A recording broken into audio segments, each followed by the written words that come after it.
नमस्कार, इराज रेसिपीमध्ये आपले स्वागत आहे। आज आपण बनवणार आहे कोथिंबीर वडीची भाजी।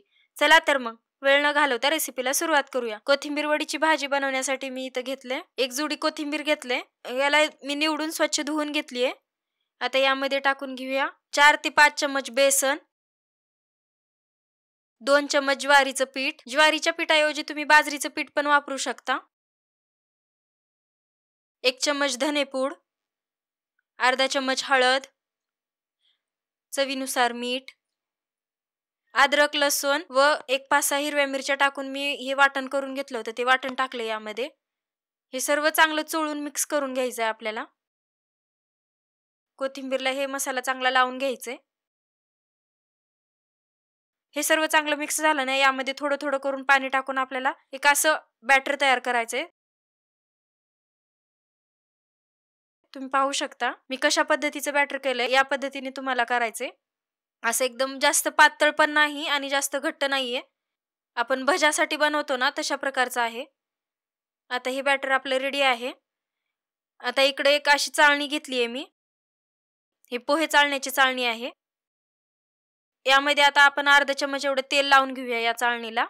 सगळीकडे पसरून तेल लावायचं आहे आपल्याला चांगलं हाताने। जसे आपण भजे बनवतो ना तशा पद्धतीने असे छोटे छोटे भजे टाकून घ्यायचे यामध्ये आपल्याला।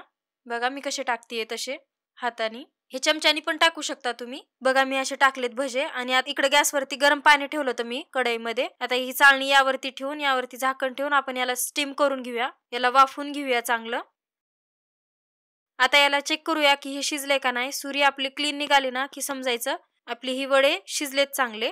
बघा आपले वडे चांगले स्टीम झालेत। आता हे थोडंसं थंड झालं ना, चाकूनी एकदम असं सुट्ट करून घेऊया याला आणि एका प्लेटमध्ये काढून घेऊया। बघा मी कसे करते तशा पद्धतीने करायचे। सर्वच मी असं सुरीने सुट्ट करून घेतेय, चाळणीपासून सुट्टे करून घेतेय आणि हे सर्व एका प्लेटमध्ये काढून घेतेय। हे सगळेच काढून घेतलेत बघा। मी आणखी एक वेळा लावलं होतं, असे 2 बॅचेस करून घेतलेत मी। तेवढ्या बॅटरमध्ये 2 बॅचेस झालेत। इकडे गॅसवरती कढई ठेवलीये मी। कढईमध्ये तेलातल्या पळीने 2 ते 2.5 पळी तेल टाकलंय मी। आता यामध्ये टाकून घेऊया मोहरी, जिरं, अर्धा चमच घेतले मी मोहरी व जिरं आणि एक मीडियम साईजचा कांदा बारीक कट करून घेतला होता ते टाकले। ते चांगलं तेलामध्ये परतून घ्यायचंय आपल्याला लालसर रंगावरती। कांदा चांगला परतला ना, आता यामध्ये टाकून घेऊया कढीपत्ता। कढीपत्ता पण चांगला परतून घ्यायचा आहे आपल्याला। कढीपत्ता चांगला परतला ना, यामध्ये 2 हिरव्या मिरच्या टाकून अद्रक लसूण पेस्ट कोथिंबीर टाकून वाटण केलं होतं ते वाटण यामध्ये टाकून घेऊया आणि याला पण परतून घेऊया चांगलं। हे सर्व चांगलं परतलं ना, यामध्ये टाकून घेऊया एक मीडियम साईजचा टोमॅटो। त्याला पण चांगलं परतून घेऊया।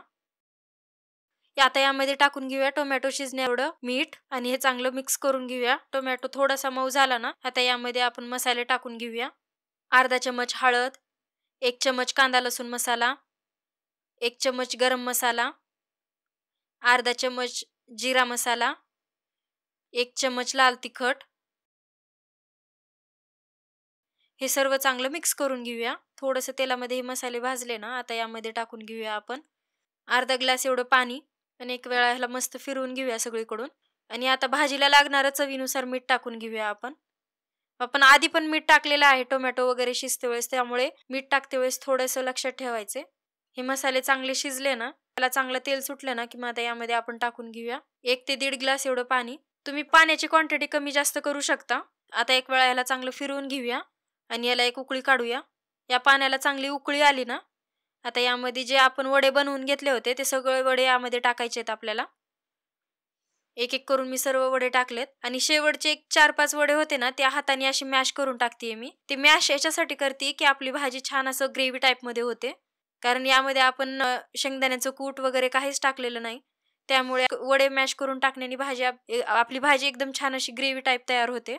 बघा एकदम मस्त अशी भाजी तयार झाली आहे आपली। एका बाउलमध्ये आपण काढून घेऊया। बघा किती मस्त दिसत आहे भाजी आणि आपले वडे पण किती छान झालेत।